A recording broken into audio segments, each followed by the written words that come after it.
Bonjour mes chères déesses, heureuse de vous retrouver dans ce live. J'ai sauté sur ma caméra ce matin pour vous expliquer ce qu'est le Human Design, à quoi ça sert, ce qui va vous permettre de faire les b.a.-ba pour que vous compreniez le principe et non pas que vous gobiez de l'information, que vous ne sachiez que faire et qui finalement ne servent à rien. Donc, je vais vous expliquer ce qu'est cet outil que j'utilise avec mes clientes et qui me permet de bien connaître leur mode de fonctionnement, de bien connaître leur façon d'intégrer les choses, leurs points forts, les points où elles doivent être vigilantes et les points sur lesquels elles sont disponibles à une très grande sagesse. Donc aujourd'hui, on va parler d'Human Design, qui est un outil qui est assez récent et qui mêle des sciences qui sont beaucoup plus ancestrales, notamment les chakras, la kabbale, le yiking, le quantique, et j'en oublie un, et l'astrologie. Donc, aujourd'hui, on va parler de Human Design. Et ce Human Design, à quoi ça ressemble? En gros, vous allez avoir un schéma comme ceci qui représente votre profil énergétique. Donc comment on obtient ce schéma? Je vous invite à aller sur internet, à taper Human Design Chart et il y a plein de sites, surtout des ressources en anglais, mais c'est très facile de comprendre. Vous regardez là où on vous propose un Human Design gratuit, une charte gratuite, vous y allez, vous rentrez votre profil, donc votre date de naissance, votre lieu de naissance et votre heure de naissance, et vous obtenez donc un schéma comme celui-ci. Donc ce schéma, c'est ça qui nous intéresse. C'est pas de savoir si vous êtes projecteur, manifesteur, générateur, etc., qui sont les types du Human Design, qui nous apportent quelques informations, mais c'est pas le plus important que je veux vous transmettre aujourd'hui. C'est sûrement par là que vous êtes rentré dans Human Design si vous connaissez déjà le Human Design.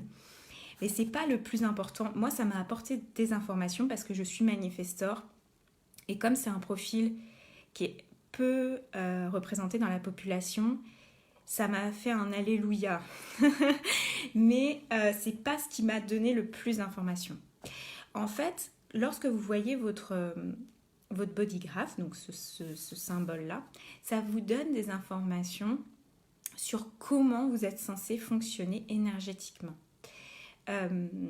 C'est-à-dire, tout ce qui est en couleur sur ce dessin-là, c'est l'énergie à laquelle vous avez accès en permanence. Donc, c'est l'énergie sur laquelle vous pouvez vous reposer et c'est l'énergie généralement que vous envoyez au monde, que vous transmettez par votre simple présence. Cette énergie, elle peut être à l'équilibre, en déséquilibre, elle peut être vers la lumière, vers l'ombre. Bonjour à toi qui me rejoins. Fais-moi un petit coucou pour me dire que tu m'entends bien. Donc, vous émettez de l'énergie dans tous les centres qui sont colorés, dans tout ce qui est coloré. Et vous recevez de l'énergie du monde et donc une conscience accrue de ce qui se passe chez les autres et autour de vous dans les centres qui sont blancs, dans tous les endroits en fait sur ce dessin qui sont blancs. Donc, par exemple, là, on a un très joli exemple. Vous avez des centres, alors c'est en noir et blanc, mais vous allez comprendre le principe, qui sont colorés et des centres qui sont blancs. Ici, ici. Qu'est-ce que ça veut dire? Que cette personne, elle va envoyer son énergie à ce niveau-là et elle va recevoir à ce niveau-là. Tout simplement. Et en quoi ça nous intéresse? Vous allez me dire, oui, bon d'accord, c'est bien gentil, mais ça sert à quoi? Eh bien, en fait, vous allez comprendre que les centres qui sont blancs, c'est des centres où vous pouvez capter des choses venant des autres, des façons de fonctionner qui viennent des autres. Et vous allez les amplifier. Donc, vous allez avoir une énergie accrue dans ces centres-là, mais de manière très courte. Et le centre qui nous intéresse aujourd'hui, je vais vous parler d'un centre en particulier parce que je ne peux pas tout vous expliquer comme ça d'un coup. Et le but, c'est pas que je vous noie d'informations. C'est ce centre-là. Alors, c'est inversé, hein. Vous voyez que l'écriture, c'est inversé pour vous. Donc, ce centre-là, ce triangle-là, il est dans votre dessin à droite. Et c'est le centre émotionnel. Et je sais que ça va vous intéresser parce que vous êtes des personnes émotives. Si vous me suivez, c'est que vous avez un côté émotif et vous vous intéressez au domaine des émotions. Donc, ce centre-là vous donne accès à vos émotions. Si il est blanc, vous allez capter très facilement les émotions des autres et les amplifier. Et c'est là que ça nous intéresse. C'est ça qui est important aujourd'hui que vous compreniez.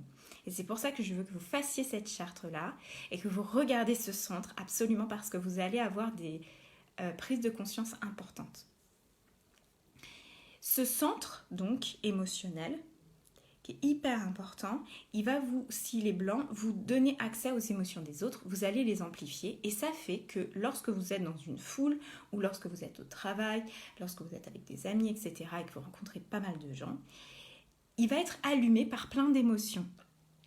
Et donc, il peut passer de la tristesse à la joie, de plein d'émotions différentes et les amplifier. Et vous pouvez vous dire, mais comment ça se fait que je sois aussi émotionnelle, aussi intense émotionnellement, je ne sais pas comment gérer ces émotions, etc. Dans les centres blancs, on capte, on amplifie, mais lorsque l'on est seul, généralement, c'est assez calme, c'est assez doux. L'énergie que l'on a, c'est une énergie de fond, mais c'est une énergie assez douce, assez constante. Donc je vous invite à vraiment prendre des pauses émotionnelles. Si vous avez ce centre blanc, de prendre des pauses émotionnelles dans lesquelles vous vous retirez du monde et vous restez avec vos propres émotions et vous dorlotez dans ce calme émotionnel. Et de simplement avoir conscience que vous faites reflet des émotions des autres et que vous ne prenez pas les émotions. Dans nos centres blancs, comme c'est des centres d'énergie où on reçoit, on peut se dire que ça vient de nous. Et quand on s'accroche au fait que ça vient de nous, c'est là que les problèmes arrivent. Alors que si on est juste en train de se dire « Ah tiens, je capte les émotions des autres, je les amplifie, mais ça ne m'appartient pas, ça me donne juste des informations », c'est pas du tout la même chose. On ne se pose pas autant de questions sur qu'est-ce qui se passe en nous, pourquoi ça vient, pourquoi ça reste pas, pourquoi c'est haut, pourquoi c'est bas, enfin bref. Donc je vous invite vraiment à avoir ces îlots de respiration émotionnelle pour voir ce que ça fait en vous et mieux comprendre quand vous captez les émotions et les informations que ça vous donne sur les gens. Parce que moi je l'ai coloré, donc ça veut dire que c'est défini chez moi. Donc je ne sais pas ce que ça fait de l'avoir blanc. Je ne peux pas l'expérimenter, moi. Donc je vous invite à vraiment l'expérimentez vous pour voir ce que ça fait. Et s'il est coloré, ce triangle-là, ce plexus solaire, ce centre émotionnel, qu'est-ce que ça veut dire? Ça veut dire que vous avez un centre émotionnel défini, donc ce sont vos émotions que vous envoyez au monde. Et que vos émotions sont généralement soit très basses, enfin très hautes du coup, soit très basses. Enfin, elle peut être au milieu. Mais en fait, ce centre, il fonctionne comme ça. Haut, bas, haut, bas, haut, bas. Et donc, vous pouvez avoir l'impression de ne pas être stable. Vous aussi, comme ceux qui sont blancs, vous pouvez avoir l'impression de ne pas être stable émotionnellement. Seulement, généralement, vous ne passez pas du haut au bas en une seconde. Moi, ça m'est arrivé très souvent dans ma vie. Mais si ça veut dire que vous avez besoin de travailler sur vos émotions, si c'est le cas. Et quand je dis travailler sur les émotions, il y a plein de moyens de le faire. J'en parlerai pas dans cette vidéo. Le but, c'est vraiment que vous compreniez que cette vague, c'est normal. Et que parfois vous êtes très joyeuse, parfois triste, parfois très optimiste, parfois déprimée, etc. Et le but, c'est en fait, à la place que ça fasse comme ça, très rapproché, le but, c'est que vous arriviez à faire quelque chose comme ça. Toujours en accompagnant vos émotions, en reconnaissant ce que vous ressentez, en honorant vos émotions, en les valorisant, en leur donnant une légitimité simplement parce qu'elles sont là. Donc ce centre émotionnel, quand il est défini, vous pouvez ressentir quelque chose en version mini et vous retrouver avec quelqu'un qui, par exemple, vous envoie une putain de colère dans la gueule. Vous ne comprenez pas pourquoi il réagit comme ça, parce que vous êtes un petit peu en colère, mais lui, il est comme ça, quoi. Et moi, ça m'arrivait très souvent, par exemple, sur la route, j'étais un peu énervée, mais en fait, je me retrouvais avec des gens qui étaient hyper agressifs. Et en fait, c'est parce que j'envoyais cette colère. Inconsciemment, bien entendu. Et de toute façon, vous le faites inconsciemment. Enfin, vous ne pouvez pas réprimer le truc. Par contre, généralement, quand on vous reflète ça en version énorme, c'est pour que vous preniez conscience de ce que vous ressentez et parfois, on n'en a pas conscience. Et ça, c'est hyper intéressant. Donc, je pourrais parler des heures juste de ce centre-là parce que je l'expérimente beaucoup. C'est un centre qui est hyper important pour moi. Enfin, mes accompagnements sont basés sur un accompagnement émotionnel avant tout. Donc évidemment que c'est un centre que je connais bien et que je pourrais étayer.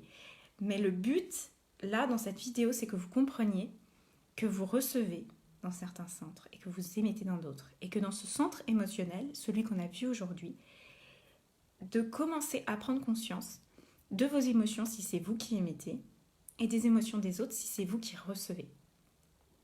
C'est juste ce que je veux que vous expérimentiez aujourd'hui. Voilà pour cette vidéo. J'espère qu'elle t'aura inspiré, qu'elle t'apporte de belles clés, de belles compréhensions. Dis-moi en commentaire si tu es émotionnel défini ou non, Human Design. Je suis très curieuse. Et dis-moi ce que ça apporte à ta réflexion. Bonjour Lise, c'est la fin de cette vidéo, je t'invite à la regarder et à prendre tout ce que tu trouveras dedans. Je vous embrasse, à très vite.